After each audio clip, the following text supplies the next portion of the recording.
오늘 우리가 살펴볼 사사기 말씀은 지난주에 보았던 사사 드보라의 이야기의 후반부 결론입니다.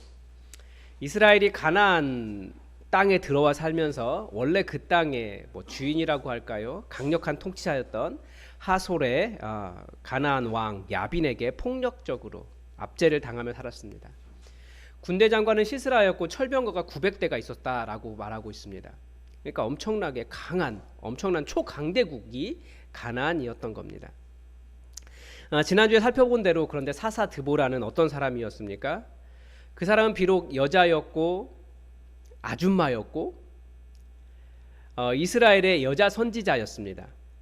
우리 성경에 번역이 빠져 있지만 분명히 그녀의 시대, 그때는 그녀의 시대라고 기록이 되어 있어요.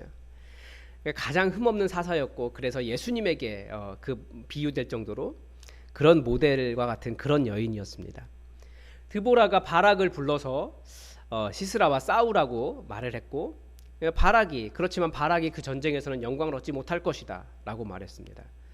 하나님께서도 바락보다 먼저 가셔서 가나안 군대를 다 혼란스럽게 하셨고 이스라엘 사람들은 시스라의 모든 군대를 다 괴멸시켰고 시스라는 걸어서 도망해야 했습니다. 오늘 본문은 이제 그 이야기 다음 이야기입니다. 지난주 본문 4장 11절에 보면 전체 내러티브와는 관계없는 갑자기 모세 장인에 대한 이야기가 나와요. 모세 장인 호밥의 자손 중 겐 사람 헤벨이 사하나님 상수리 나무 곁에 장막을 쳤다라는 내용이 나와 있습니다. 이 내용이 이제 오늘 본문과 이어지는 거죠. 왜 그게 들어있는지 알 수 있는 겁니다. 잠깐 참고로 성경에는 모세 장인의 이름이 세 번 다르게 나옵니다. 우리가 잘 아는 이름은 르우엘이라고 하는 사람이고 또 하나는 이드로라고 하는 이름이고 또 하나는 호밥이라고 되어 있습니다. 출애굽기에서는 르우엘과 이드로가 나와 있고 오늘 본문은 호밥이라고 되어 있어요. 근데 민수기에서는 이 호밥을 또 르우엘의 아들이다라고 이야기합니다. 그래서 이 호밥이 그 모세의 매제라고 하나요? 그렇게 되는 것 같습니다. 그래서 왜 이렇게 되었느냐 혼란을 느낄 수도 있지만 사람을 어떻게 부르냐는 여러 가지가 있어요. 같은 사람도 그 지역에 따라서 그냥 연관되는 대로 부르는 거예요. 좀 그런 게 있습니다. 그래서 모세 장인의 이름이 지역에 따라서 다르게 불렸거나 아니면 지금 호밥의 자손이라고 그렇게 불렸거나 왜냐하면 나중에 들어온 사람은 물론 이드로도 들어왔지만 호밥이 훨씬 더 이스라엘과 가까이 지냈기 때문에 그렇게도 느꼈을 것이다 라는 생각이 들기도 합니다. 그게 중요한 게 아니고 본문이 말하고 싶었던 것은 17절에 나오는 것처럼 이 유목민 부족 이 겐 족속은 계속 돌아다니는 사람들이거든요. 그래서 가나안 왕 야빈과 화평의 조약이 있어서 이 족속이 이스라엘보다는 훨씬 더 자유롭게 가나안 땅을 서로 왕래했다라고 하는 그 지점입니다. 시스라가 바로 이 겐 족속의 장막으로 걸어서 도망을 쳤습니다.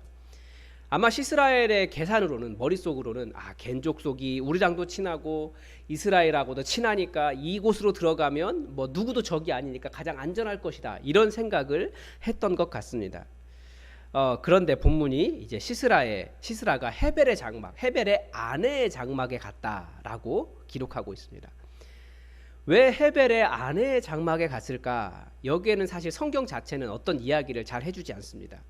학자들은 그런데 열띤 토론을 했어요. 왜냐하면 자기와 화평이 있는 나라의 군대 장관을 그 사람 아내가 이렇게 죽였기 때문에 왜 죽여야 했는가 이런 대답을 주고 싶었던 거죠.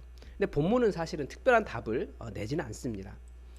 어쨌든 야엘이 시스라를 보고 영접해서 자기 장막에 데려다가 그러니까 자기 텐트에 데려다가 이불로 그를 덮었습니다.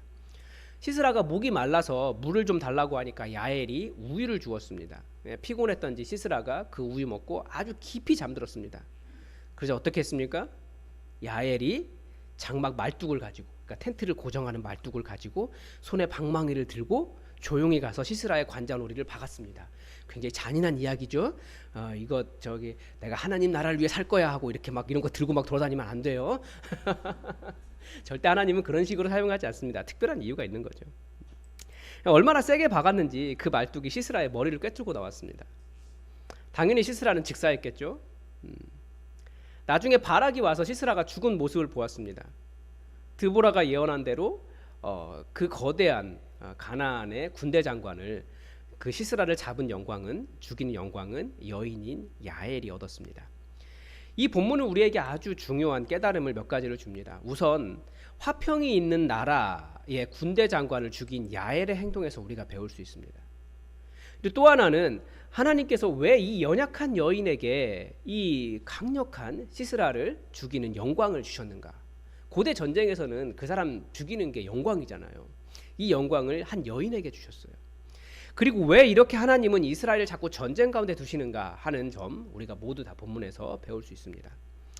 먼저 야엘의 행동에서 우리가 배울 점입니다.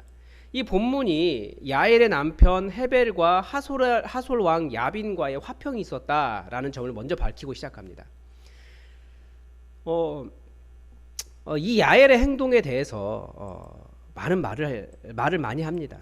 먼저 우선 헤벨이 아니죠. 야엘이 두 가지 계명을 어겼다 그렇게 이야기하죠. 첫 번째는 거짓말하지 말라. 10계명에 거짓말하지 말라고 했는데 거짓말을 어겼다는 거예요. 또 하나는 살인하지 말라 그랬는데 심지어 사람까지 죽였어요. 또 다른 비난은 이 중동 지역이라고 하는 것이 손님을 환대하고 이렇게 지켜주는 그런 습관이 있습니다. 관습이 있는데 중동 자체의 어떤 보편적인 관습마저도 다 어겼습니다. 어떤 사람들은 야엘을 변호하기 위해서 야엘이 이스라엘 자손은 아니지 않습니까? 십계명과 관계없지 않습니까? 라고 말하지만 여러분 거짓말 금지와 살인 금지는 사실 인류 보편적인 법 아닙니까? 그러니까 옳은 일을 하고 나서도 민족을 구하긴 했지만 비난을 받고는 있어요. 야엘이 무엇을 보여주는 겁니까?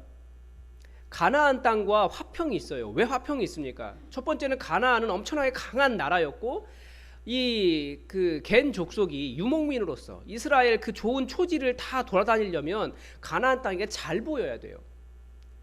그러함에도 불구하고 이 야엘은 우리가 어느 편에 설 것인가에 대한 명확한 선택을 보여주었다는 겁니다.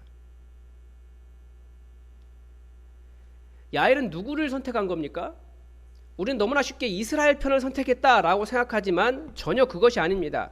야엘은 이스라엘 편을 선택한 것이 아니에요. 이제 이 모든 내용을 요약한 것이 5장에 나오는 노래입니다. 원래 성경이 기록되기 전에 전부 다 노래로 전수했기 때문에 이 노래를 보면 그 원래 이야기, 진짜 깊은 이야기를 알 수 있습니다. 그런데 이 전쟁을 노래한 드보라와 바락이 노래를 보면 이 마지막에 야엘의 행동을 크게 찬양합니다. 그러면서 나오는 것이 시스라의 사람됨이 나와요. 시스라의 사람됨이 28절부터 나옵니다. 28절부터 30절까지 나오는데 시스라의 어머니가 창밖을 바라보면서 왜 이렇게 자기 아들이 안 돌아오지? 늦게 돌아오지? 그런 이야기를 합니다.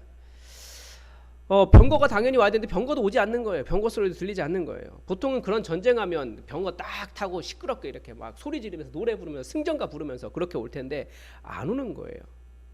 시스라가 어떤 사람입니까? 30절에 보면 이 사람이 어떤 사람인지 나옵니다.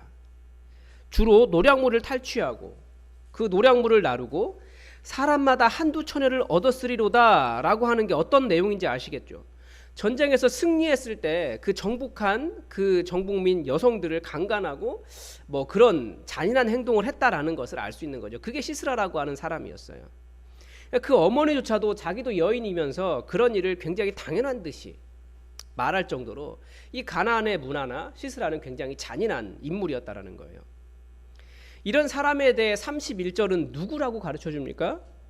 여호와여 주의 원수들은 다 이와 같이 망하게 하시고, 그러니까 이런 시스라와 같은 사람이 누구의 원수입니까? 여호와의 원수였다라는 거예요. 우리는 항상 어느 편에 서는 사람입니까? 여호와 하나님 편에 서는 사람들입니다. 그런데 우리는 주로 누구의 편에 섭니까? 강한 사람 편에 서요. 다른 사람 다 지지하는 사람들 편에 서요. 하나님의 편이 아니라 때로는 이스라엘이 내 진영이다 생각하면 이스라엘 편을 들기도 하겠죠. 그러나 중요한 것은 이스라엘 편이냐 누구 편이냐가 아니라 여호와 하나님 편이냐, 이게 중요하다라는 거예요. 야엘이 보여준 건 그겁니다. 그런데 여호와 하나님 편에 서는 일이 그렇게 쉬운 일이, 단순한 일이 아닙니다.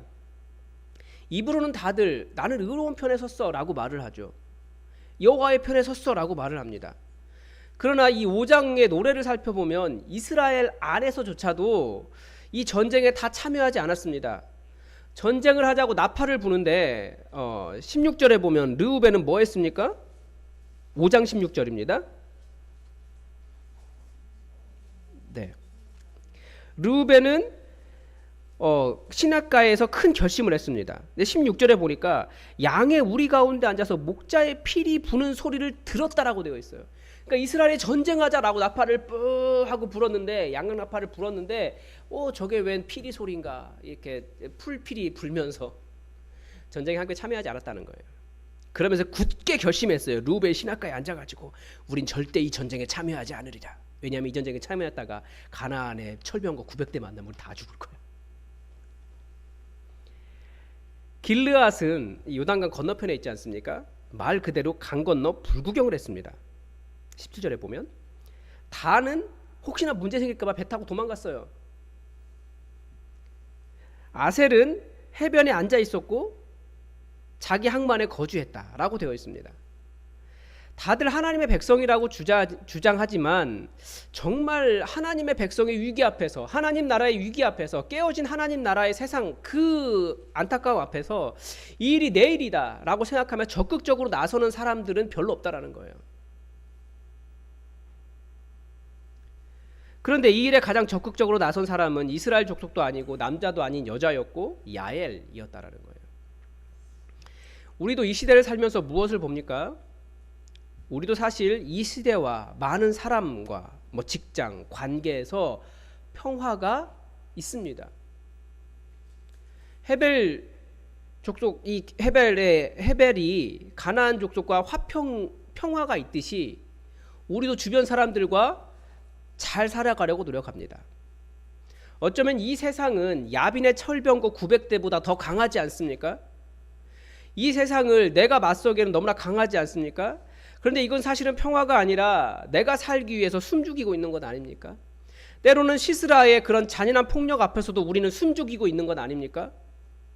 세상이 너무나 깨어진 하나님 나라, 하나님의 말씀과 관계없고 계속해서 깨어져 가는데, 심지어 그리스도인이라고 하는 사람들도 탐욕과 이기심 속에서 자기만을 위해 살아가고 있지 않습니까? 그것 때문에 하나님 나라 깨어진다라고 하는데, 그냥 나만 잘 살면 옆에서 전쟁이 일어나든 누가 죽어가든 누가 어려움을 당하든 우리 관계없이 강 건너 불구경하듯이 하고, 누가 힘들다고 소리쳐도 그냥 풀피리 불면서 아유 누가 이렇게 피리 부나? 그런 소리로 듣고 있지는 않습니까?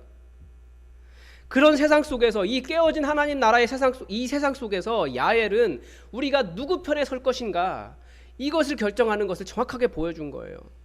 세상과 화평을 이루는 것도 맞습니다. 우리가 평안하게 신앙생활하기 위해서 세상과도 잘 지내야 됩니다. 그러나 우리 안에 하나님 나라를 위해 살겠다라고 하는 명확한 결단이 있어야 된다는 거죠.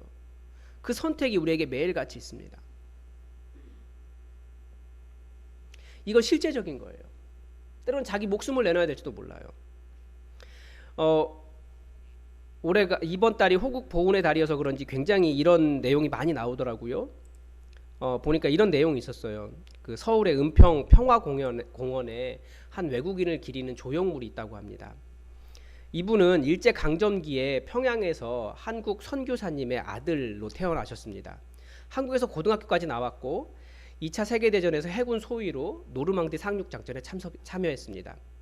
그리고 해방된 한국 땅으로 돌아와 해군사관학교 교관까지 했습니다. 그리고 제대 후에 하버드대에서 이제 박사 과정을 받고 있었습니다. 그러던 중에 대한민국에 6.25가 터진 거예요. 젊은 아내와 두 아들을 놔두고 재입대했습니다. 한국말이 되니까, 영어도 잘 되니까 인천 상륙작전에서 메가더 옆에서 이 인천 상륙작전을 함께 지휘했습니다. 그리고 인천 상륙작전을 성공하고 서울 탈환작전을 나섰다가 한국 전사했습니다. 근데 이분이 한국 전쟁에 참전한 이유는 거기에 그렇게 써 있어요. 내 조국의 전쟁이 났는데 어떻게 마음 편히 공부할 수 있겠는가. 이 외국인에게는, 우리는 외국인하고 바라보지만 이분에게는 조국이 어디였습니까? 한국이었다는 거예요. 그러니까 우리에게도 그런 게 있어요. 이거 실제적인 거예요. 여러분의 조국은 어디입니까? 대한민국입니까? 맞는 말입니다. 그러나 대한민국보다 우리의 시민권은 어디에 있습니까? 하나님 나라에 있다라는 거예요. 근데 우리는 사실은 하나님 나라를 위한 선택보다 가나안 땅에서 평안하게 잘 살아가는 그런 선택을 할 때가 훨씬 더 많다는 거죠. 하나님의 이름이 조롱을 당해요. 하나님의 교회가 조롱을 당해요. 왜 그렇습니까? 믿는 사람들의 욕심 때문이라는 것을 우리는 잘 알고 있습니다. 이 시대에. 믿는 사람들의 그 돈사랑, 믿는 사람들의 자부심과 자존심, 조금도 손해보려고 하지 않는 태도, 나에게 조금이라도 손해가 나면 어떻게든지 싸우는 태도, 그런 것들 때문 아닙니까? 복음은 뭐라고 이야기합니까? 손해봐도 우리 예수님 때문에 괜찮다라고 이야기해요. 복음이 계속해서 이야기하는 건 우리 예수님 때문에 괜찮다예요. 그렇게 살아도, 손해봐도. 그게 하나님 나라 편에 서는 태도입니다. 예수님이 다 책임져 주시잖아요. 예수님 때문에 손해봐도 괜찮다. 그래도 하나님 나라 편에 서지 못하고 내 욕심을 위해 살기 때문에 하나님이 조롱당합니다. 그게 지금 로마서 새벽마다 보고 있는 로마서 말씀의 요지입니다.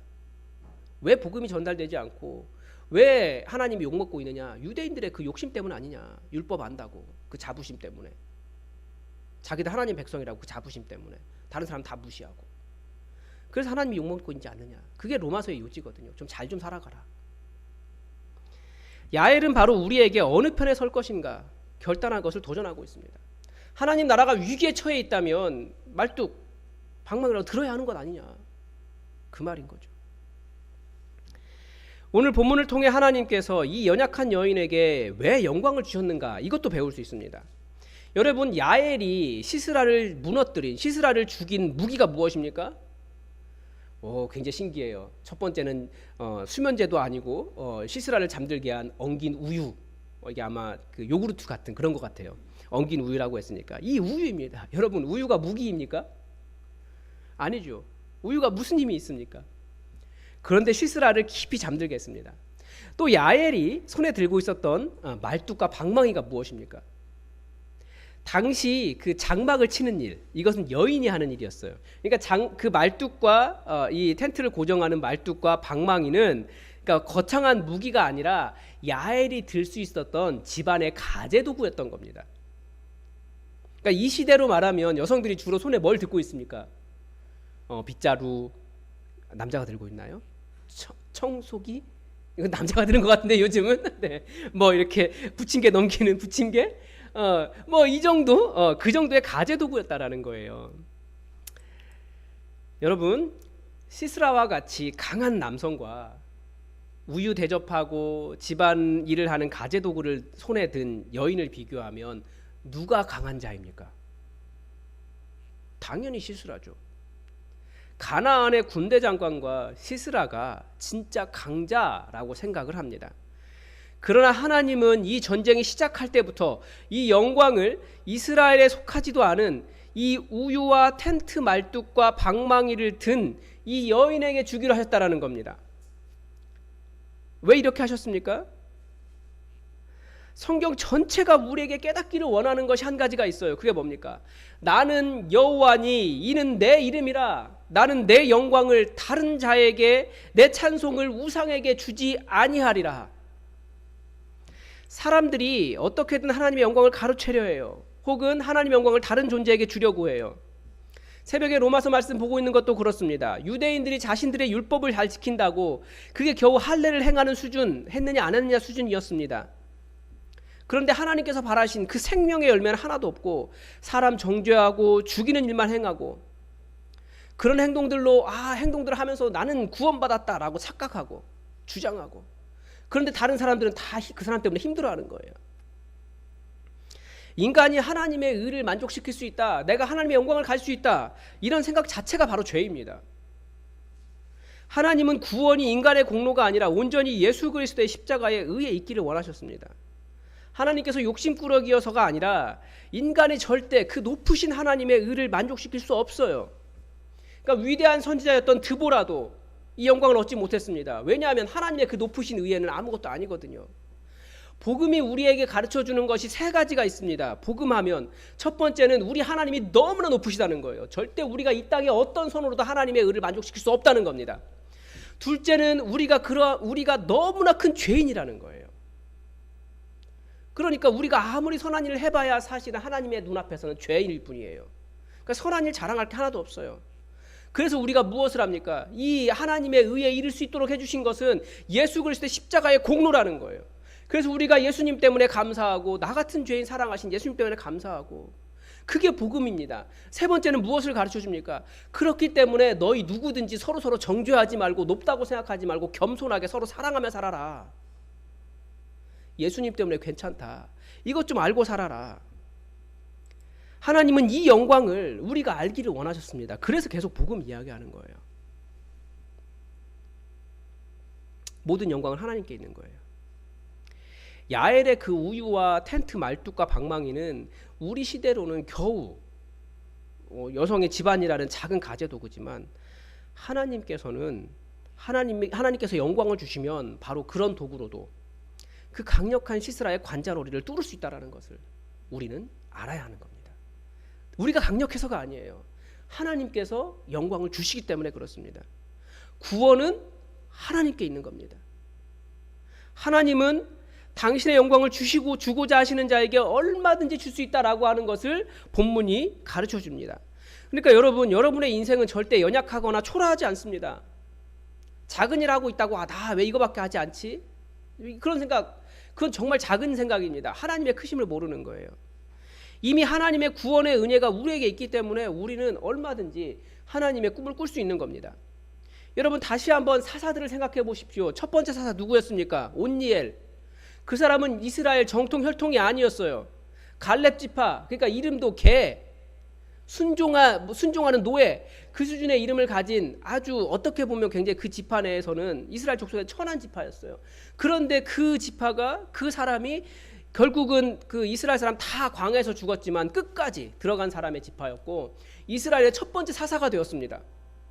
그 다음에 나온 에훗은 누굽니까? 왼손잡이였어요. 성경에 왼손잡이라고 되어 있지 않아요. 오른손을 못 쓰는 사람이라고 되어 있어요. 그러니까 장애인이었다라는 거예요. 그런데 이스라엘의 두 번째 사사가 되었습니다. 그리고 이 지금 나오는 이 여인은 어떻습니까?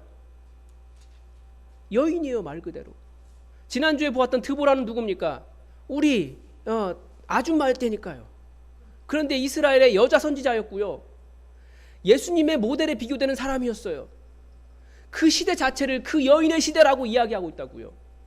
근데 오늘은 누가 나옵니까? 손에 가재도 들고 있는 연약한 여인이 나오고 있어요. 그런데 그 사람이 영광을 얻었습니까? 왜 그렇습니까? 여호와 하나님이 구원자이시기 때문에 그래요. 여러분의 삶이 작지 않아요. 초라하지 않아요. 하나님은 당신의 구원을 주고자 하는 자에게 얼마든지 하나님의 영광을 주시는 분이십니다. 그래서 우리에게 알기를 바라는 거예요. 하나님, 구원자는 하나님이시다. 나는 초라해도 관계없다. 나는 초라해도 하나님께서 나를 사용하신다. 그게 이스라엘의 사사들이 보여주는 모습이라고요. 여러분은 작지 않습니다. 초라하지도 않습니다. 왜냐하면 모든 영광과 권능이 우리의 구원자 되시는 하나님께 있기 때문입니다. 본문이 가르쳐주는 또 다른 은혜는 하나님께서 왜 이스라엘을 전쟁 가운데 두셨는가 하는 점입니다. 사사기가 처음부터 그 이야기합니다. 전쟁을 모르는 세대를 위해 전쟁을 남겨두셨다라고 이렇게 가르쳐줍니다. 이스라엘이 물론 잘못한 것도 있지만 왜 이렇게 하셨을까요? 그러니까 이 이야기를 그냥 읽으면, 그러니까 하나님 이야기를 빼고 읽으면 얼마든지 멋있는 대서사시가 될 수 있어요. 이건 뭐 소설이나 영화 뭐 이렇게 만들면 재밌지 않겠습니까? 그런데 본문이 가르쳐주는 것은 이거예요. 23절 24절에 보면 이 날에 하나님께서 가나안 왕 야빈을 이스라엘 자손 앞에 굴복하게 하셨고, 이스라엘 자손의 손이 가나안 왕 야빈을 점점 눌러서 마침내 가나안 왕 야빈을 진멸하였다라고 가르쳐줍니다.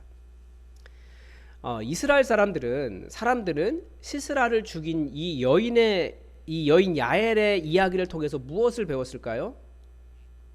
하나님께서 여인도 사용하시더라 이거예요.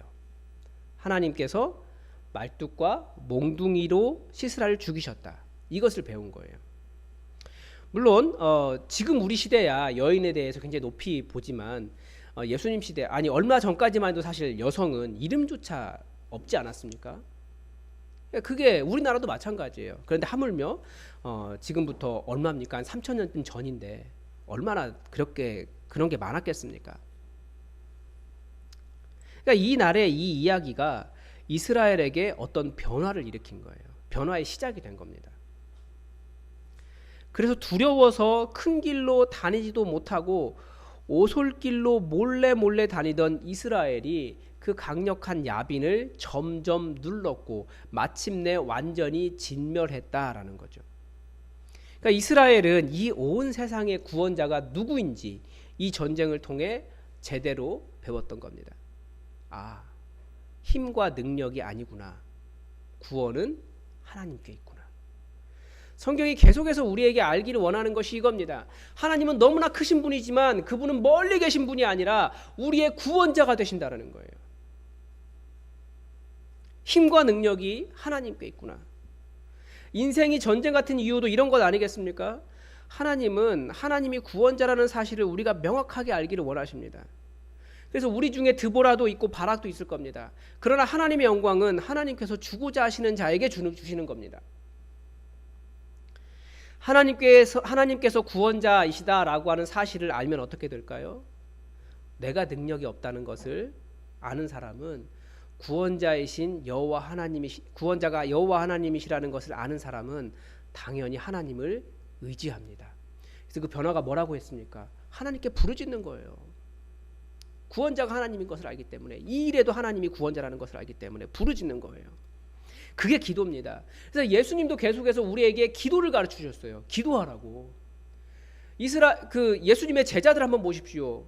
어부고 뭐 집안도 좋은 사람 없고 부자도 별로 없고 다 그랬어요. 그런데 예수님께서 계속 가르쳐 주신 것은 기도였어요. 하나님을 만나는 방법이, 구원자인 하나님을 만나는 방법이 부르짖는 것이었기 때문에. 그런데 그 연약했던 사람들이 결국은 전 유럽을 100여 년 만에 이렇게 완전히 뒤집어 엎지 않습니까? 능력이 어디서 나옵니까? 나에게 있습니까? 우리의 조직적인 어떤 세상적인 마케팅 방법에 있습니까? 교회가 부흥하는 게 어디서 나옵니까? 기도가 달라질 때 교회가 달라지는 겁니다. 나의 기도를 내 기도가 능력 있는 것이 아니라 내 기도를 들으시는 하나님께서 능력 있으신 거예요. 우리는 다 알지 못하지만 기도할 때 하늘에서는 난리가 나요. 지금 예수품학교에 기도한다. 얘들이 지금 부흥을 위해서 기도한다. 하늘에서 천군천사가 난리가 나요. 그게 요한계시록에서 가르쳐주는 내용이잖아요. 우리는 모르지만. 제가 지난 목요일에 서울에 잠깐 다녀왔습니다. 구리에서 시내버스를 타고 이동을 하는데 제 옆에 누가 봐도 중동 사람처럼 생기신 분이 탔어요. 제 편견일지도 몰라요. 중동 사람 하면 무슬림이다 이렇게 생각하니까 무슬림 같더라고요. 보니까 가방에 이렇게 카운터가 달려 있더라고요. 그 뭐라고 할까요? 천주교 묵주 기도하듯이, 불교 묵주 이렇게 돌리면서 기도하듯이 카운터가 있더라고요. 보니까 계속 그거 잡고 앉아 눈을 감고 이렇게 뭐라고 하고 있더라고요. 그러니까 뭐 하고 있는 걸까요? 기도하고 있는 거예요. 제가 그 모습을 보면서 무슬림이지만 약간 도전을 받았어요. 저는 계속해서 어디서 내려야 돼 이거 계산하고 있는데 그분은 그 자리에 앉아서 기도하고 있더라고요. 내가 이게 물론 행위로 어떻게 받는 그런 구원은 아니지만 부끄럽더라고요.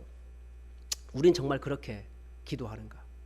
물론 이제 이 시대의 해석자에게 있으니까 제가 받은 은혜가 그냥 은혜인 거예요. 그 사람 관계없이.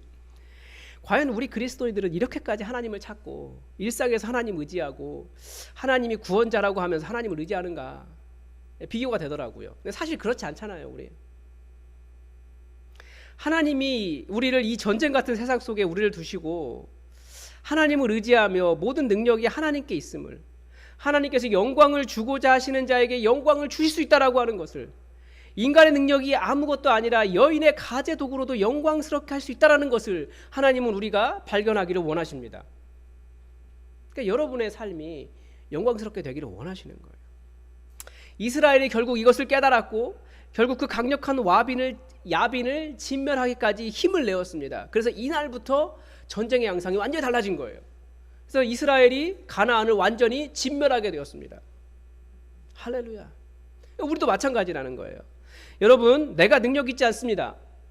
여러분이 능력 있지 않습니다. 물론 세상에서 비교하면 그래도 여러분 나은 부분이 있어요. 잘하는 것도 있어요. 그러나 진짜 세상의 그 강력한 철병거를 이기고 야빈을 진멸할 수 있는 능력은 내게 있지 않아요.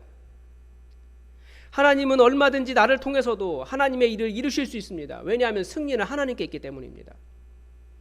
하나님은 하나님의 영광을 다른 자에게 주지 않으십니다. 자기 힘이 있다고 자기 능력 자랑할 사람에게 주지 않으세요. 그러면 그 사람은 이거 내가 행했어 라고 교만하게 말하기 때문에 겸손한 하나님을 의지하는 자에게 하나님은 하나님의 영광을 주십니다.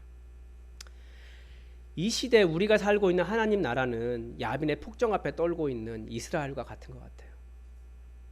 하나님 우리에게 무엇을 요구하실까요? 두려워 떠는 우리에게 구원이 하나님께 있음을 알고 하나님을 의지하며 이 세상을 하나님의 나라로 만들어가고 내 삶도 강하고 담대하게 살아가기를 원하십니다. 하나님은 여인의 말뚝과 방망이도 사용하십니다. 절대 초라하다고 생각하지 마십시오. 구원은 하나님께, 능력은 하나님께 있기 때문에 그렇습니다. 하나님 편에 서고자 한다면 얼마든지 하나님은 가장 익숙한 것으로 여러분에게 하나님의 영광을 주시는 분이십니다. 여러분의 삶이 하나님의 영광으로 가득 차기를 바라시고 소원하시고 우리가 사사가 강력한 사람이 아니라 하나님을 의지할 줄 아는 그런 사람들이었음을 여러분 기억하시기 바랍니다. 기도하겠습니다. 하나님 아버지, 오늘 집안의 가조독으로 강력한 시스라를 죽였던 야엘의 이야기를 보았습니다. 주님, 하나님 이스라엘을 구원한 하나님의 역사는, 하나님의 영광은 인간의 능력과 강력함에 있는 것이 아니라 하나님의 권능에 있음을 다시 한번 깨닫습니다.